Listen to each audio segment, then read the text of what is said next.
Bismillahirrahmanirrahim. Assalamualaikum warahmatullahi wabarakatuh. Alhamdulillah, nahmaduhu wa nasta'inuhu wa nastaghfiruh wa na'udzu billahi min shururi anfusina wa sayyiati a'malina. May yahdihillahu fala mudilla lahu wa may yudlil fala hadiya lahu. Asyhadu an la ilaha illallah wahdahu la syarika lahu wa asyhadu anna Muhammadan abduhu wa rasuluhu la nabiyya wa la rasula ba'dahu. Allahumma shalli wa sallim wa barik ala nabiyyina Muhammadin wa ala alihi wa ashabihi wa man tabi'ahum bi ihsan ila yaumil qiyamah.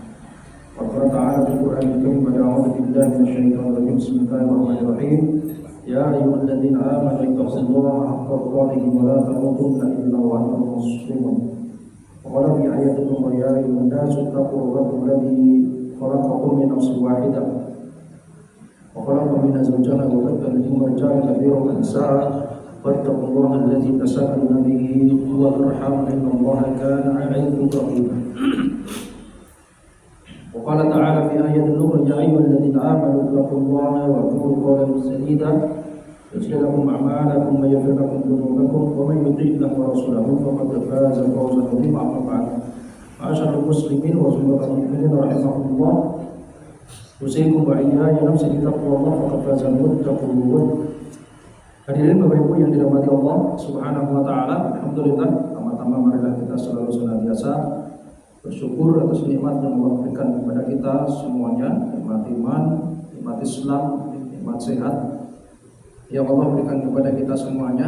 Mudah-mudahan kita dimampukan oleh Allah untuk selalu senantiasa istiqomah di dalam kebaikan, sehingga nikmat-nikmat yang Allah berikan kepada kita betul-betul memberikan manfaat bagi kita semuanya. Karena bagian dari salah satu upaya kita untuk menjadi hamba yang bersyukur adalah selalu mengaplikasikan, melaksanakan nikmat-nikmat yang Allah berikan kepada kita untuk kebaikan, ya, terutamanya untuk beribadah.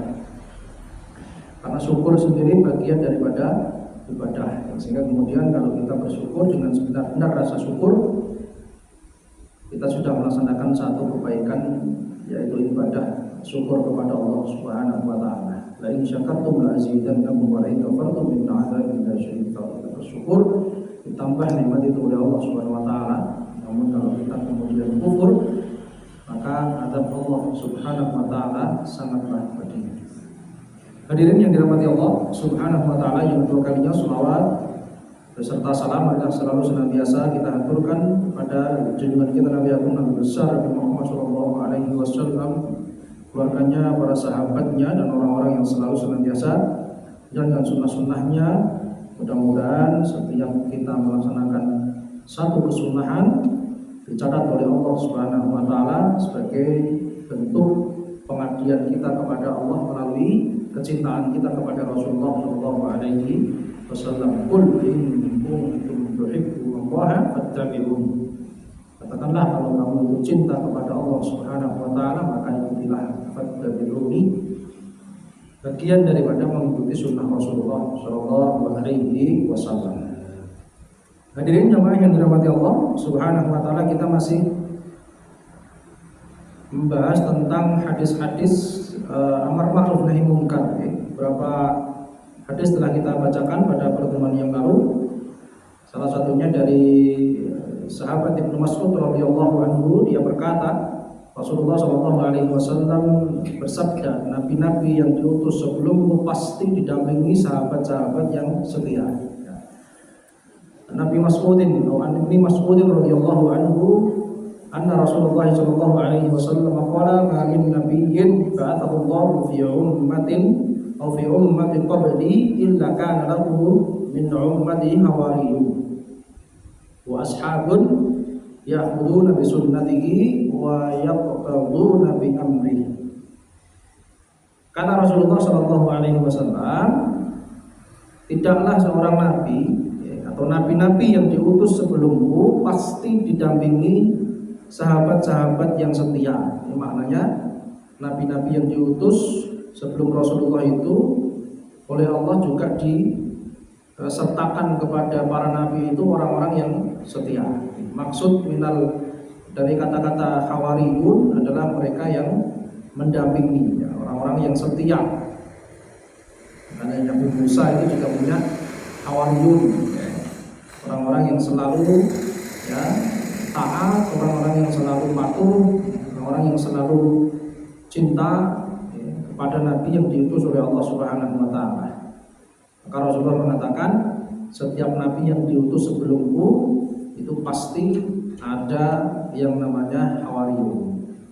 Tetapi kita juga ingat ya, kelak di hari pada mahsyar itu juga ada nabi yang dibangkitkan oleh Allah Subhanahu wa taala tidak punya pengikut juga ada.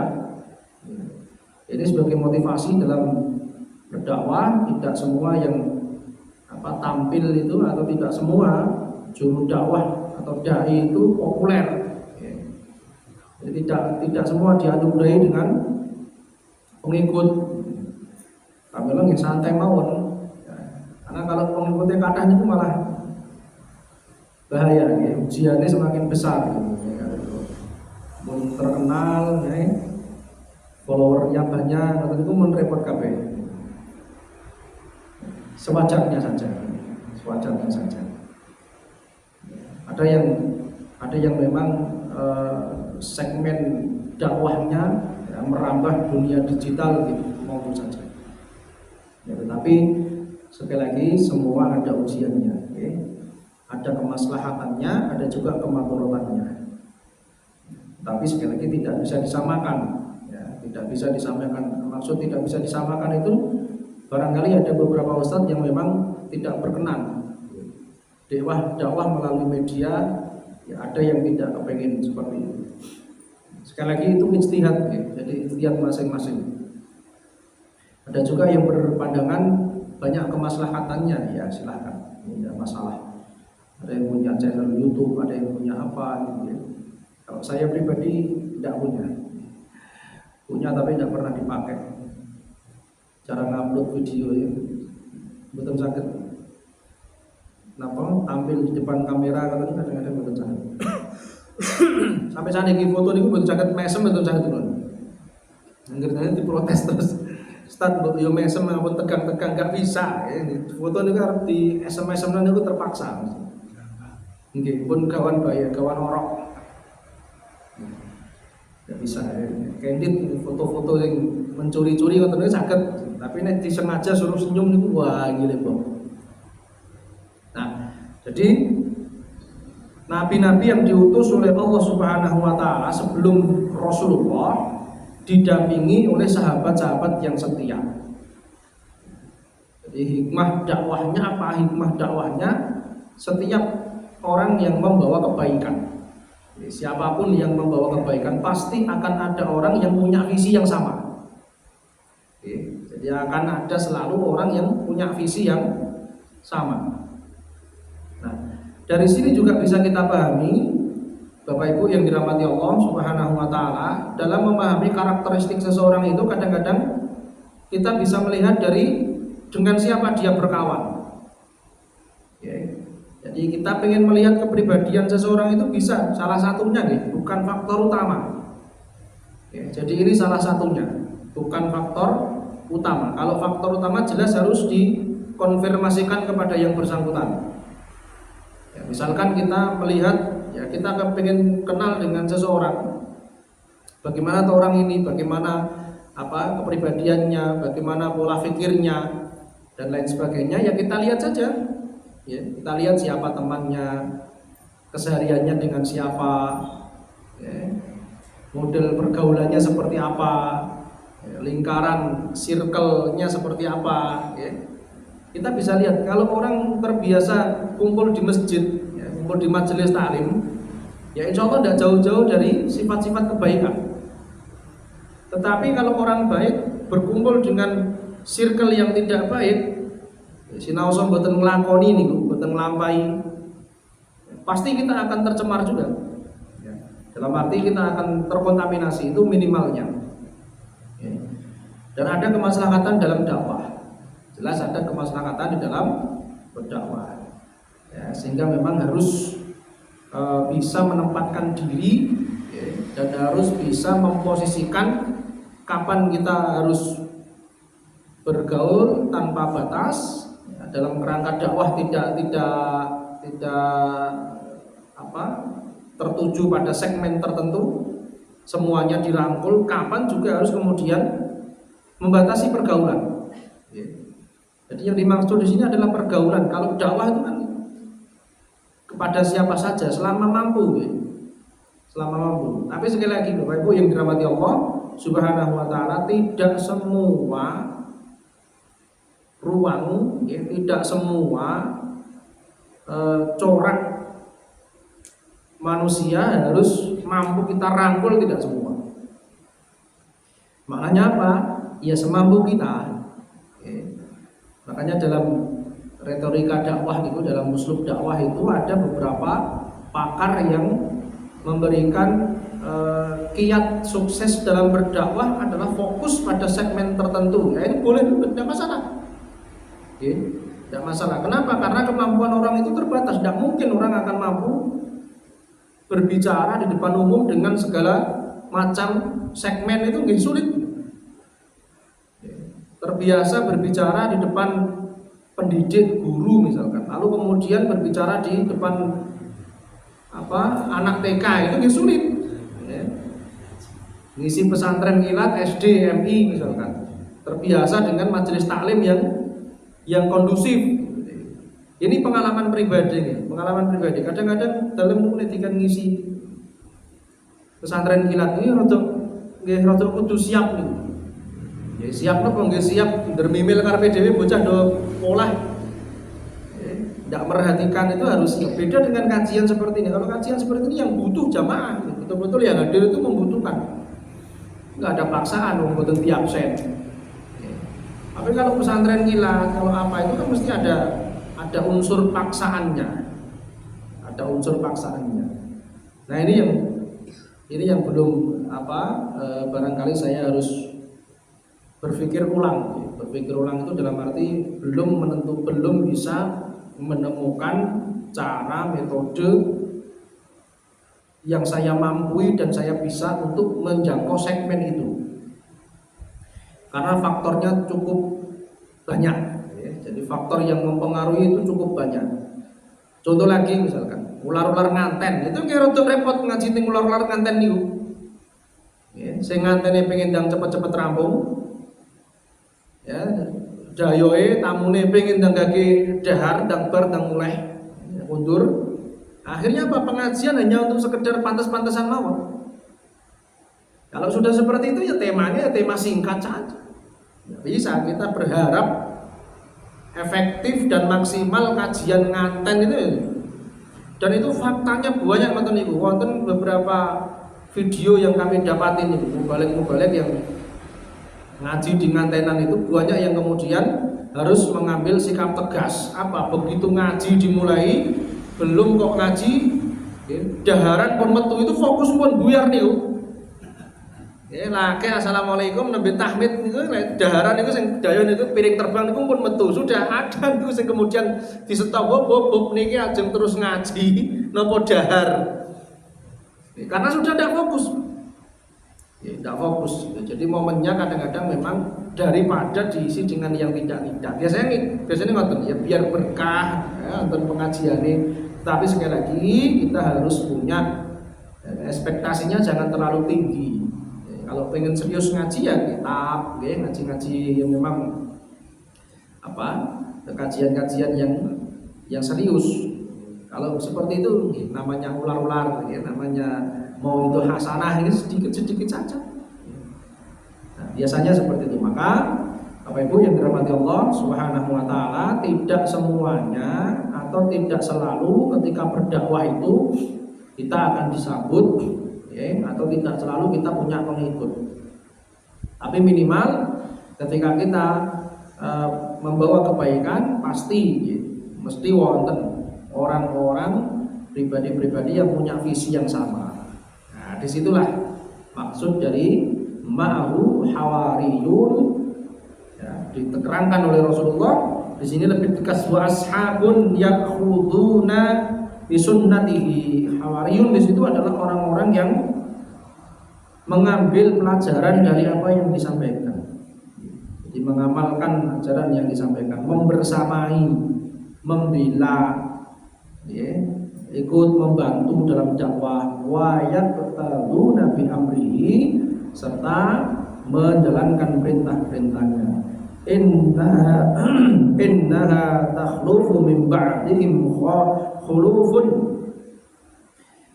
Sesudah mereka muncullah orang-orang yang suka berbicara dan tidak suka beramal. Artinya fenomenanya memang dua. Okay? Jadi ada fenomena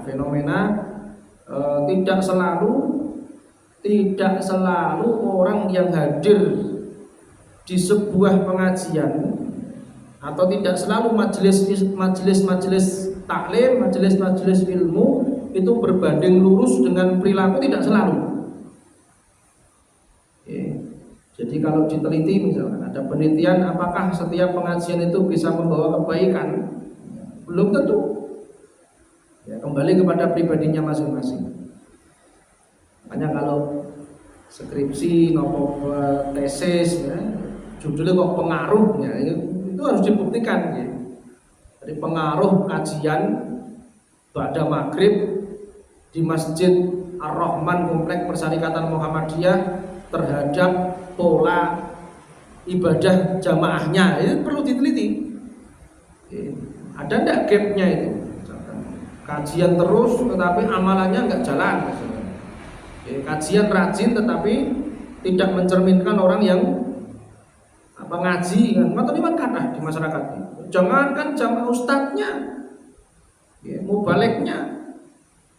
Ada saja.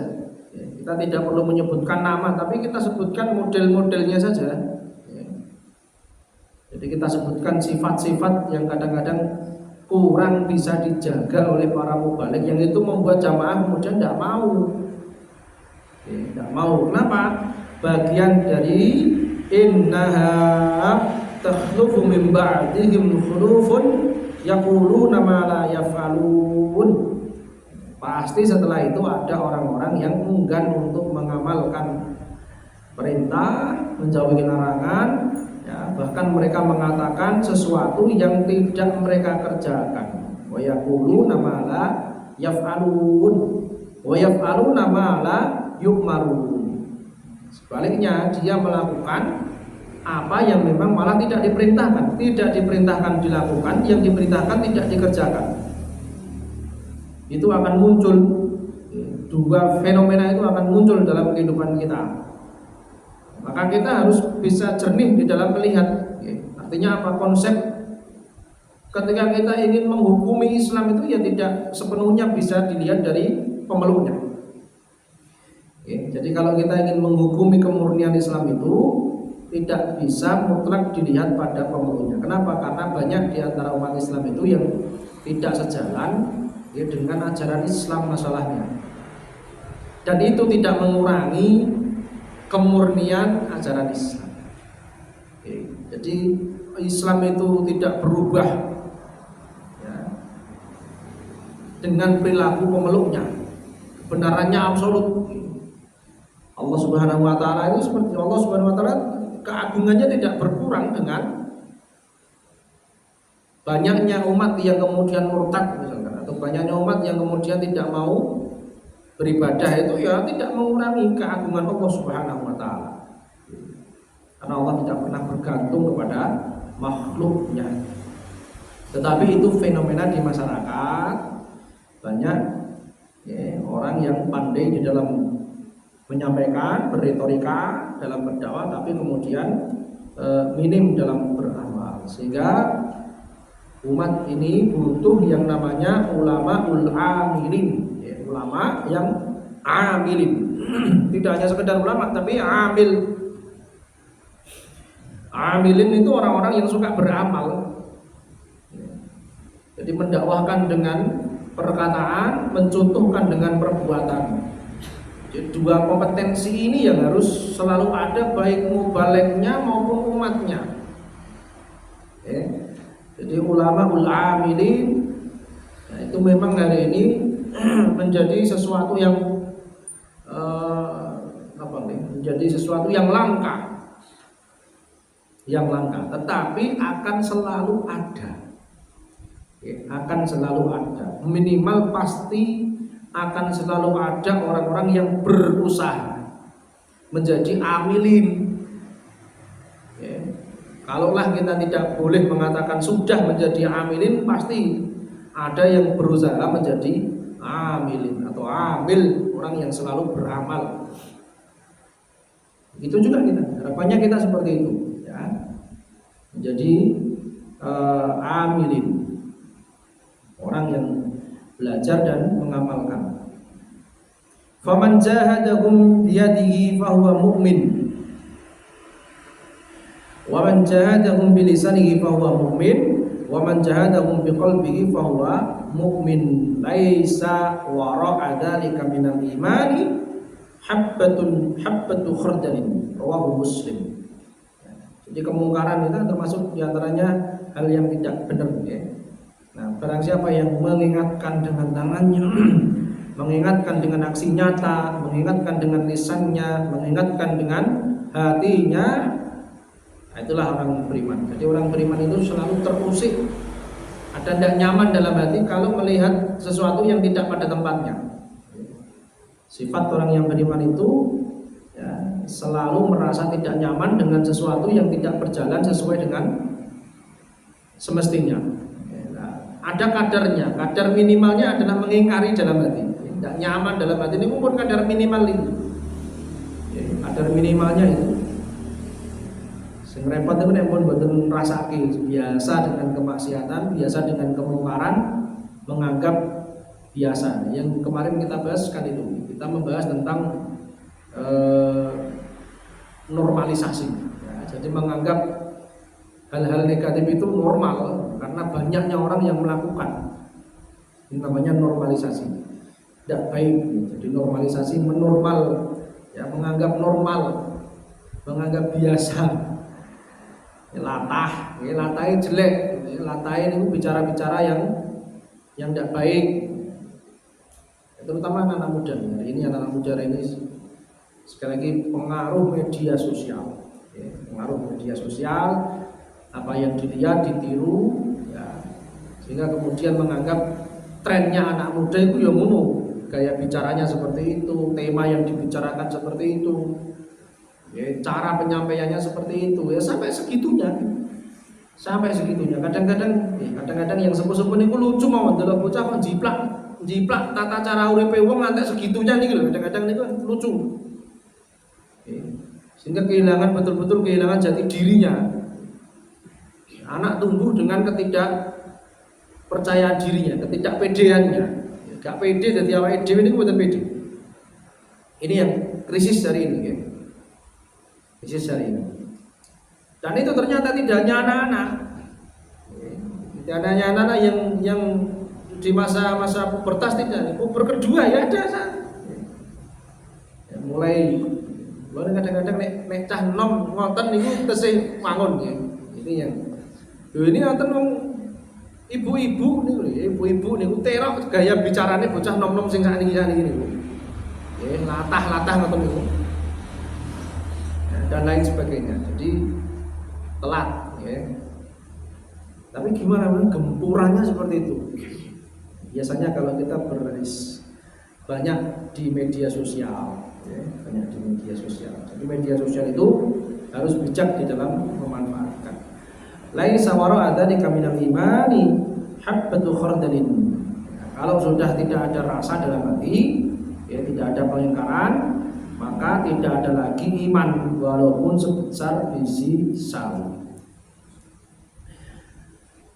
Baik, kita lanjutin hadis yang ketiga. An Abi Al-Walid Ubadah bin Samit radhiyallahu anhu qala, dari Abu Walid Ubadah bin Samit radhiyallahu anhu qala, bay'ana Rasulullah sallallahu alaihi wasallam ala sam'i wat ta'ah fil usri wal yusr wal munshati wal makrahi wala tharatin alaina wala alla nunazi'al amra ahlahu illa an taraw kufran bawahan 'indakum min Allah ta'ala fihi. fihi burhanun wa ala an taqulu bil haqqi ay nama kunna la nakhafu fillahi walau matalaim. Dari Abdul Walid Ubadah bin Samit radhiyallahu anhu, dia berkata, kami berbaiat kepada Rasulullah, kata Ubadah, untuk selalu mendengar dan taat. Baiat itu sumpah setia. Dari dulu untuk menyatakan loyalitas itu dengan bersumpah. Para sahabat bersumpah. Ada beberapa kisah tentang bai'ah. Ada bai'atul ridwan, banyak. Ada beberapa kisah tentang berbaiatnya para sahabat, baik secara berkelompok maupun sendiri-sendiri. Kalau sekarang istilah baiat itu konotasinya agak negatif, karena memang upaya-upaya menyudutkan saja. Jadi penggunaan istilah ini. Jadi Abdul Walid Ubadah bin Samit radhiyallahu anhu, dia berkata, kami berbaiat kepada Rasulullah sallallahu alaihi wasallam untuk selalu mendengar dan taat, ala sam'i wa ta'ah. Ini janji, kebiasaan para sahabat itu berjanji berbaiat kepada Rasulullah, berjanji untuk selalu mendengarkan dan selalu taat, ala sam'i wa ta'ah. Karena memang intinya dua itu, orang mau mendengarkan dan orang mau mentaati. Ada orang yang taat tapi tidak tidak mau mendengarkan arahan, juga tidak baik. Dia mendengarkan, mau mendengarkan. Ala sam'i wa ta'ah, mendengar dan taat pada Rasulullah SAW, baik dalam kesusahan maupun dalam kesenangan, senang dan susah. Berjanji untuk taat ketika senang dan susah, berjanji untuk selalu mendengar ketika senang dan susah. Ini persoalan yang berat, persoalan yang berat. Kalau kita dalam posisi menerima manfaat dari orang lain yang kita berjanji atau kita punya hak dan kewajiban atas kehidupan kita, pekerjaan misalkan, mungkin gampang kita mendengar dan kita taat, itu mudah karena hati seneng. Tapi lain ketika kita sedang ada sesuatu yang tidak berkenan di hati kita, lebih keras kali kepolo misalnya, lebih keras kali siapa misalnya, yang kita seharusnya taat, seharusnya mendengar karena perintahnya baik, itu akan menjadi buruk. Penomponan ini pun benten melih, penerimaannya sudah berbeda. Kenapa? Faktor hati. Maka berat beratnya seseorang taat dan mendengar itu ketika dalam kondisi yang seperti itu. Dan itu pahalanya besar itu ketika kita masih bisa taat, ketika kita masih bisa mendengarkan, mau mendengarkan dan kita bisa taat saat orang lain atau saat kita sedang bermasalah dengan orang lain. Itu ujiannya dan pahalanya besar itu. Tapi buatan ser kali pimpinan diutus mengerjakan sesuatu yang memang sudah tugasnya, kita tetap ikhlas melaksanakan, wah itu sih besar pahalanya. Karena tidak mudah taat dan tidak mudah mau mendengar saat sedang ada masalah.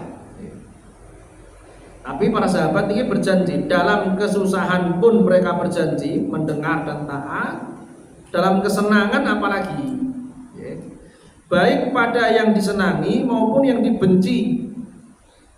Melaksanakan apa yang disenangi mudah, wajar, disenangi. Menjalankan sesuatu yang dibenci dengan tuntas, istimewa. Bukan serk tapi dilakoni dan tuntas, istimewa nih. Sesuatu yang dia tidak suka tetapi itu baik, tetapi itu wajib karena kewajiban dia, istimewa. Istimewa. Masih bisa melaksanakan sesuatu yang dia tidak suka. Maka para sahabat pun demikian, mereka berjanji untuk mendengar, untuk taat saat sedang susah maupun saat sedang senang, untuk hal yang disenangi maupun hal yang dibenci. Dua keadaan, saat senang atau saat susah, atau terhadap sesuatu yang disenangi atau terhadap sesuatu yang dibenci. Bahkan terhadap perbuatan kekuasaan atas kami, dan kami berbaiat pula untuk tidak menentang pemerintahan dari yang berhak kecuali terbukti adanya pelanggaran yang tidak sesuai dengan adanya dalil-dalil yang datangnya dari Allah Subhanahu wa Ta'ala, untuk selalu berkata benar di mana saja kami berada. Kami tidak takut terhadap celaan, wala yakhafuna laumata laim, wala yakhafun wala nakhaf wala nahafna wala nakhafu fillahi laumata laim. Tidak takut terhadap celaan. Kalau memang benar, jadi tidak takut terhadap celaan ini harus dimaknai proporsional, ya. Jadi tidak takut terhadap celaan itu juga dimaknai harus proporsional. Maknanya jangan provokatif, ya. Sinaoso bener tapi tidak boleh provokatif. Oh, yang penting kan bener iya, tapi jangan provokatif, ya. Jangan provokatif, harus tetap dengan adab. Tidak selalu yang benar, tidak selalu menyampaikan kebenaran itu dengan provokatif. Biasa. Nah, itu termasuk janji-janji para sahabat, ya, supaya tidak takut terhadap celaan siapapun dalam membela agama Allah Subhanahu wa Ta'ala. Jadi kita manai yang standar saja, kita manai dalam wakil kehidupan kita bagaimana. Tidak takut terhadap celaan itu GPD ketika membawa kebenaran, selama yang dibawa benar, tidak melanggar syariat, ya, tidak melanggar aturan-aturan kemasyarakatan sosial, ya sudah, ya, jangan sampai kemudian dibenturkan sesuatu yang sebetulnya tidak perlu dibentur-benturkan. Ya, urusan-urusan sosial ya kita hukumi secara sosial, muamalah saja. Kadang-kadang nem-neman itu terlalu semangat gitu, kadang-kadang terlalu semangat sehingga kemudian menggunakan dalil ini tidak proporsional. Yang membawa dua konsekuensi tersebut kok tetap tidak bisa menyaya sudah. Oke. Karena setiap orang akan melihat sesuai dengan sudut pandangnya masing-masing. Kita tidak bisa membungkam setiap mulut atau setiap ketidaksesuaian dengan kita. Yang bisa kita laksanakan adalah menutup telinga, karena tangan kita cuma dua, mulut banyak. Daripada menutup, ya, mencoba untuk membuat nggak bisa, untuk sanggup, ya lebih baik kita gunakan yang kita mampu saja, yaitu tutup telinga sudah. Itu kalau berkenaan dengan hal-hal yang sifatnya adalah kedoliman, ya, kita didasani, di apa gitu, ya, biasa saja. Dikritik, ya, kalau kritik jangan dianggap, ya, sesuatu yang memusuhi, biasa mau kritik. Ngaji ini gak penak, ya, dikritik, kritikan ya sudah, ya, tidak masalah. Sekali lagi, tidak semua segmen itu lalu kita mampu mengerjakan. Nah, kita tentukan aja, ya. Jadi dalam hidup itu kita mau berdakwah segmen apa? Segmen formal, ya, segmen usia dini, ya bisa. Yang penting amilin daripada tidak berbuat sama sekali. Ustaz, saya segmennya tak di keluarga saja, ya mau karena mampunya di keluarga, mendakwahi keluarga, minimalnya itu. Minimalnya itu. Di keluarga juga tidak bisa, Ustaz, kalau ada harus mengadakan acara kajian atau arisan keluarga ben sagete pripun, sagete namung nyontoke, ya contohkan saja. Ya, sholat tepat waktu, ya, bapak-bapak juga seperti itu. Adzan berangkat ke masjid, laksanakan sholat berjamaah, itu diniatkan untuk berdakwah sudah. Barangkali kita tidak mampu berdakwah dengan ucapan kita, dengan lisan kita, ya kita berdakwah dengan perbuatan kita. Jadi kita sesuaikan dengan segmen kemampuan kita, daripada tidak sama sekali.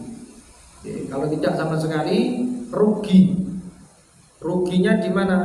Ruginya ada peluang untuk masuk surga dengan jalur yang mudah ternyata, tapi kita tidak mau ngambil, itu rugi.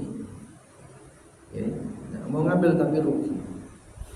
Bahkan jadi penonton ya, jadi penonton tok, ini malah rugi, rindu. Nah, hadis rawahu Al-Bukhari wa Muslim, ya, muttafaqun alaih, diriwayatkan oleh Imam Bukhari dan Imam Muslim. Hadis yang keempat,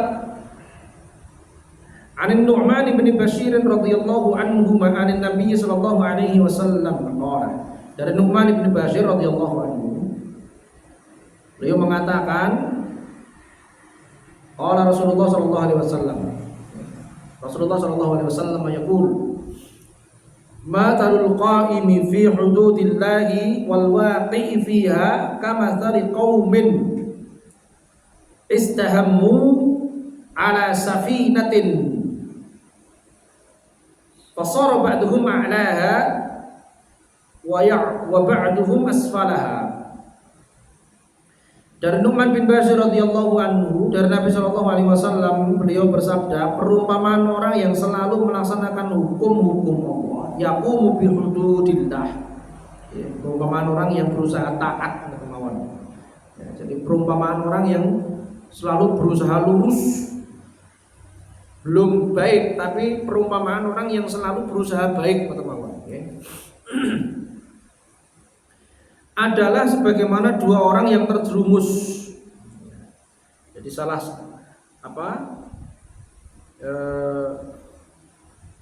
diperumpamakan oleh Rasulullah SAW. Perumpamaan orang yang selalu melaksanakan hukum-hukum Allah dan orang-orang yang terjerumus atau orang-orang yang jauh dari hukum, ya, fasik, ya, kurang taat, ya, atau orang yang masih banyak dosanya gitu saja. Ya. Di dalamnya bagaikan orang yang membagi tempat di dalam kapal, sebagian mendapatkan bagian di atas dan sebagian di bawah. Ketika orang-orang yang di bawah membutuhkan air, mereka harus naik ke atas. Tentunya akan mengganggu orang yang di atas, sehingga yang di bawah berkata, kami akan melubangi kapal ini agar tidak mengganggu orang-orang yang berada di atas. Nah, jika yang di atas membiarkan hal itu, niscaya semua akan binasa.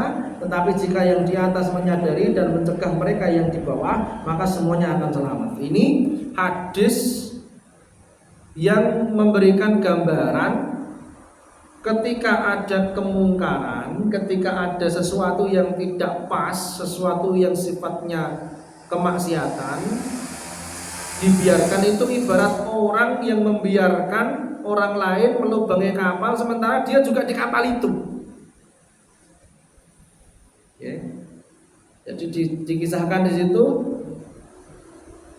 orang yang taat, yang selalu berusaha menjadi baik dengan orang yang tidak mau berusaha, itu seperti membagi orang dalam kapal, satu di dek yang paling atas, satu di dek yang paling bawah. Nah, ketika yang di atas itu acuh tak acuh, enggan, karena sudah berada di atas, tidak mau melihat ke bawah. Yang di bawah juga seperti itu, sudah merasa nyaman di bawah.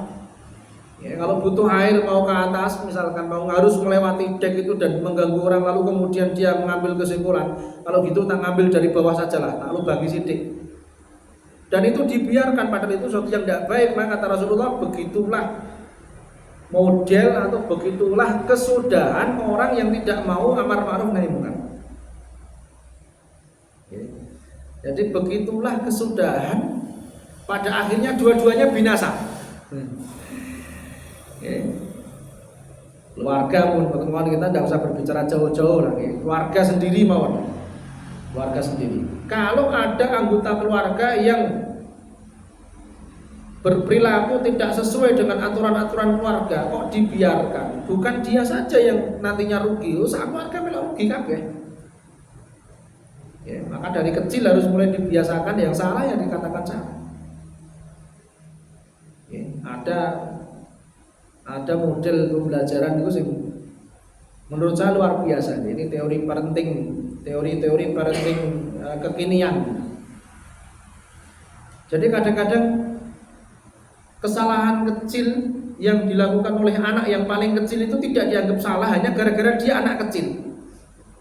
Dan mas atau mbaknya yang sudah dewasa itu dipaksa untuk dewasa sebelum waktunya. Ini kadang-kadang orang tua salah nih.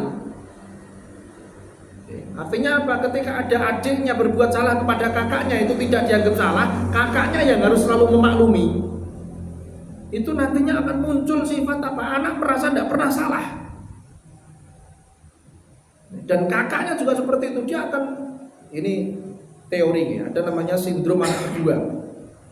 Anak pertama, anak kedua, anak ketiga. Nah, anak kedua ini kadang-kadang ada kena sindrom anak kedua. Sindrom anak kedua. Anak pertama itu puncak-puncaknya kasih sayang, apalagi cucu pertama. Cucu pertama, anak pertama, semua diberikan. Anak kedua sudah lewat, Pak. Anak kedua itu sudah lewat. Ya. Belum sempurna kasih sayangnya, sudah kesundulan adik. Ini sindrom anak kedua nih. Itu tidak 1-2 nih, Masya Allah. Tidak 1-2. Kecuali kalau anak kedua ini laki-laki. Anak pertama perempuan, anak kedua laki-laki, anak ketiga perempuan. Nah, ini bisa beda lagi. Bisa anak kedua itu menggeser dominasi anak pertama. Kenapa? Rojulah, karena laki-laki. Dan ini orang tua harus paham dengan seperti itu. Artinya kalau adiknya salah ya salah. Beberapa hari yang lalu ya, betul salah nih, ada video keluarga kecil punya anak 2 laki-laki. Laki-laki kecil, bapak dan ibunya di depan, bapaknya nyetir, ibunya di depan, anaknya gelut, bukan gelut, yang satu jahil, mukul, sama bapaknya balas, siapa yang mukul kami, balas, gak boleh nangis, ya, akhirnya balas-balasan. Ketika sudah balas-balasan itu, bapaknya kemudian mengatakan, siapa tadi yang pertama kali mukul? Kakak. Sudah tahu rasanya dibalas? Tahu, sakit kan? Sakit. Jadi kalau sakit jangan mukul dulu. Baru edukasinya masuk. Setelah mereka sadar, pelukan. Ya, sekarang pelukan. Ayo, sekarang damai. Besok-besok ingat ya, yang pertama kali mukul jangan protes kalau dibalas. Untuk mengajarkan kepada kakaknya tidak boleh semena-mena pada adiknya. Adik juga seperti itu. Untuk mengajarkan kepada adiknya tidak selalu yang dilakukan oleh anak paling kecil itu selalu benar, enggak selalu. Dia harus ditanamkan sejak kecil meskipun pahit. Dia harus pernah merasakan yang namanya ditegur.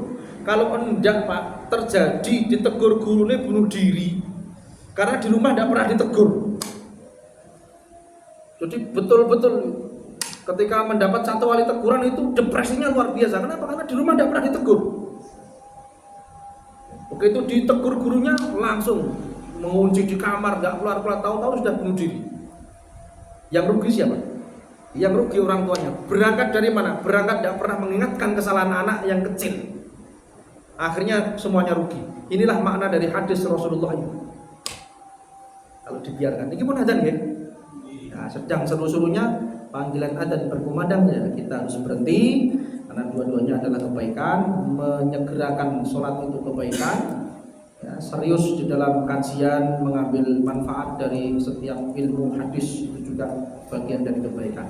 Mudah-mudahan kita diberikan istiqomahan oleh Allah Subhanahu wa taala dan mudah-mudahan kita diberikan kebaikan-kebaikan dari setiap apa yang kita pelajari dari hadis Rasulullah dan dari ayat atau dari firman Allah Subhanahu wa taala dengan tujuan kita menjadi amilin, orang-orang yang selalu beramal di dalam kehidupan kita sehari-hari. Makatan kurang lebihnya mohon maaf. Qul hadza wa astaghfirullah li wa lakum wa li sa'iril muslimin min dhanbin fastaghfiruhu innahu huwal ghafurur rahim wa tawfiq warham wa anta khairur rahimin. Assalamualaikum warahmatullahi wabarakatuh.